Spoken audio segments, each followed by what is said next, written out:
on reste dans le domaine scolaire. Peut-être qu'avec les bulletins du premier trimestre, vous vous êtes rendu compte qu'un peu d'aide ne serait pas de trop pour vos enfants.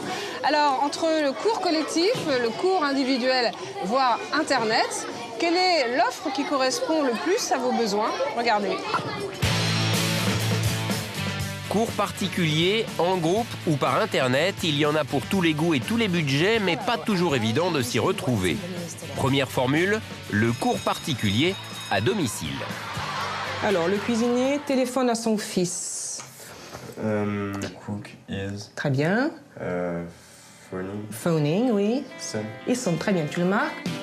Augustin prend des cours d'anglais chez lui avec un professeur depuis 2 mois, à raison d'1 heure par semaine. J'ai une grosse chute au niveau des notes. Et maintenant, j'ai quand même un peu remonté. J'ai pas eu beaucoup de contrôle, mais sur le peu de contrôle que j'ai eu, c'était un peu plus élevé. L'avantage, je crois, c'est que le professeur est seul avec l'enfant.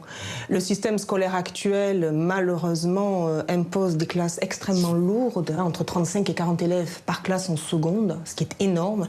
Et je crois qu'un enfant en difficulté ne peut absolument pas suivre. Et le fait qu'il soit seul avec son enseignant lui permet parfois de revenir sur certains points sur lesquels il avait d'énormes difficultés et oser parfois poser des questions qu'il n'aurait jamais osé poser devant ses camarades. Le cours particulier à domicile s'adressera plus à un enfant qui a du mal à être autonome, qui a du mal à être suivi et qui apprécie d'avoir en face de lui un adulte qui l'accompagne. Et pour accompagner l'élève, 2 solutions, un enseignant professionnel en activité ou à la retraite, ou alors un étudiant. On a décidé de se tourner vers un professeur de l'éducation nationale parce qu'il est plus diplômé. Avec la pédagogie, il a plus de facilité. Il faut compter entre 30 et 40 euros de l'heure, ainsi que des frais de dossier pour un cours particulier à domicile via un organisme privé, et environ 20 euros de l'heure si vous passez par une petite annonce d'étudiant. Avec l'organisme, vous bénéficiez d'une réduction d'impôt sur les sommes dépensées.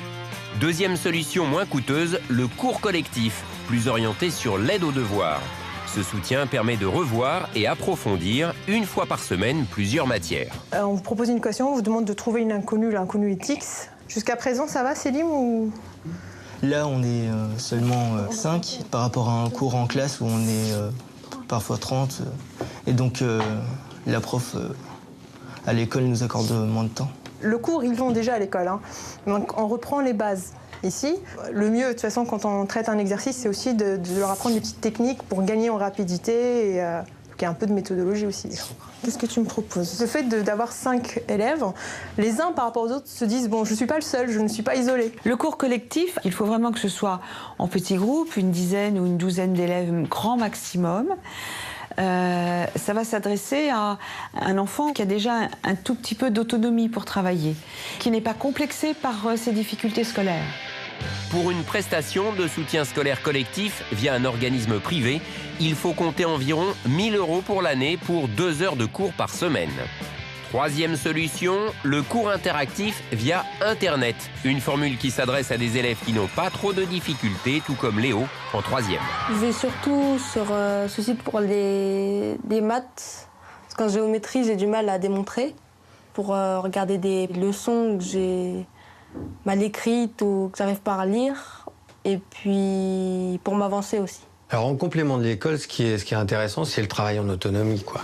Tous les jours, il y a une série d'exercices qui lui font ou des rappels ou le rendent curieux sur un sujet qu'il va aborder dans l'année. Ne pas se tromper. Ah bah voilà. En s'inscrivant pour le programme de son année scolaire, Léo a également accès aux cours de l'année précédente et de l'année suivante, le tout pour 10 euros par mois. L'avantage d'une formule interactive et ludique, c'est accessible à toute heure du jour et de la nuit. Donc l'élève, à tout moment, lorsqu'il a un besoin, va pouvoir réviser sur Internet, il suffit qu'il soit connecté. Et à partir de ce moment-là, il aura accès aux cours vidéo, aux exercices. Donc c'est extrêmement pratique. Les cours en ligne sur Internet doivent être réservés à des élèves qui sont mûrs. On ne peut pas demander à un enfant qui a des grosses difficultés, qui est parfois très jeune, de suivre des cours en ligne qui vont lui demander une certaine autonomie. Le soutien scolaire peut être utile pour aider un enfant à reprendre confiance en lui. Cependant, n'oubliez pas d'interroger ses enseignants car le cours de soutien choisi doit être en adéquation avec le programme suivi en classe. Attention à ne pas vous laisser vendre par les organismes plus d'heures que nécessaire. Et enfin, tournez-vous plutôt vers des professeurs de l'éducation nationale. Ils sont probablement les plus compétents.